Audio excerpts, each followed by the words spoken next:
So இன்றைக்கி ஒரு சூப்பரான வீடியோ பார்த்துருமா. ஸோ இந்த கஸ்டமர் வந்து ஒரு சிம்பிளான டிசைன் தான் கேட்டிருந்தாங்க. ஏன்னா லைனிங் வந்து அவங்களே கட் பண்ணி கொண்டு வந்துட்டாங்க. இது வந்து என்னுடைய ஃபஸ்ட் ஆர்டர் இவங்க. இவங்க நேற்றே என்கிட்ட கால் பண்ணி கேட்டாங்க. லைனிங் வந்து நாங்கள் கட் பண்ணணுமா, இல்லை நீங்களே கட் பண்ணி ஸ்டிச் பண்ணுவீங்களா அப்படிங்கிற மாதிரி கேட்டிருந்தாங்க.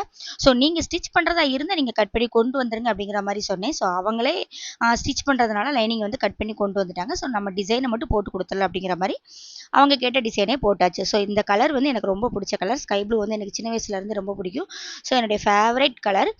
அதனாலே ஒரு இன்ட்ரெஸ்ட்டோட நான் அந்த டிசைனை வந்து போட்டுட்டு இருந்தேன். ஸோ இந்த டிசைன் எப்படி இருக்குது அப்படிங்கிறத மறக்காம கமெண்ட் பாக்ஸில் கமெண்ட் பண்ணுங்கள். இதோடைய அவுட்ஃபிட் எப்படி இருக்குது அப்படிங்கிறத பற்றி பார்த்துருமா. ஸோ இதுதான் ப்ளவுஸோடைய பேக் நெக் டிசைன். ஸோ இவங்க அவுட்லைனும் வேணும் அப்படிங்கிற மாதிரி கேட்கல, ரொம்ப சிம்பிளாக இருந்தால் மட்டும் போதும் அப்படிங்கிற மாதிரி கேட்டிருந்தாங்க. ஸோ அவங்க கேட்ட மணிக்கு சூப்பராக வந்து எம்ப்ராய்டரியை வந்து போட்டாச்சு.